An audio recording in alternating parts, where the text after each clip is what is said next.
Salut à tous les intrépides auditeurs de Corbeau, News Centrafrique. Bienvenue dans le Studio C pour notre chronique d'actualité qui, comme toujours, ne mâche pas ses mots. Aujourd'hui, on plonge dans une affaire qui dérange, une affaire de mort en détention qui fait grand bruit. Je suis Junior Fé-Enam et je suis ravi d'accueillir la brillante Lucie à mes côtés, notre journaliste de terrain, pour nous éclairer sur ce sombre dossier. Bonjour Junior, c'est un dossier lourd qui nous arrive de Bambari et je suis prête à en décortiquer les détails avec toi. On parle d'une tragédie qui perturbe la ville de Bambari, dans la préfecture de la Ouaka. Comme nous l'avons annoncé, un jeune homme, arrêté suite à un différend familial, a perdu la vie dans les locaux de la police. Attends Lucie, un différend familial et ça finit en mort en garde à vue, c'est déjà invraisemblable. Et je crois que tu as des informations sur la manière dont cette arrestation a dégénéré, n'est-ce pas? Exactement Junior. Au départ, ce sont les agents postés à la barrière, à la sortie de la ville, direction Grimari, qui ont d'abord interpellé la victime. Et là, le récit prend une tournure plus sombre. Ces policiers ont infligé de graves violences physiques au jeune homme, avant de le conduire au commissariat central de Bambari. Donc, des agents censés protéger la population sont les premiers à la maltraiter? C'est tout bonnement sidérant? Et que s'est-il passé une fois au commissariat? Le commissaire a-t-il mis fin à cette dérive? Malheureusement non, Junior. Le commissaire Issa, loin de calmer le jeu, a immédiatement ordonné le placement du prévenu en chambre de sûreté. Il a même exigé un maintien en détention stricte pendant toute la nuit.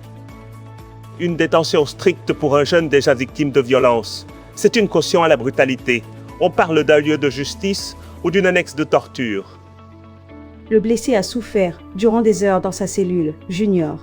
Ses cris de douleur et ses appels au secours répétés sont restés sans réponse.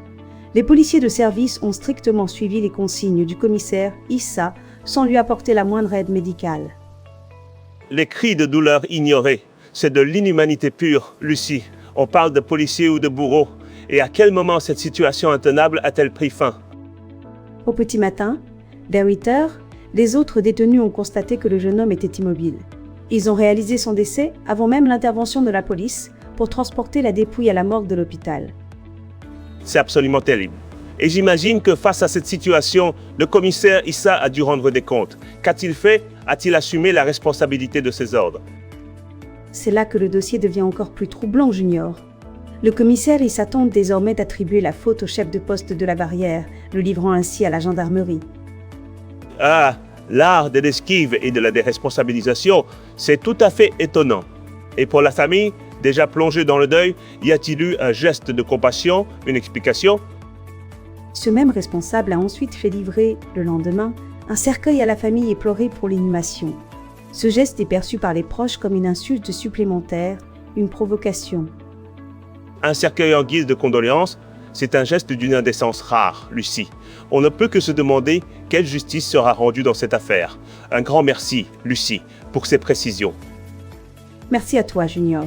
Cet article nous a été rapporté par Christophe Biry. Pour toutes vos informations, vos témoignages ou vos documents, n'oubliez pas nos contacts WhatsApp et téléphone au bleu 36 75 50 62 17 2727 ou le bleu 36 67 1915. C'était Corbeau News Centrafrique, à l'écoute de la vérité. Au revoir à tous.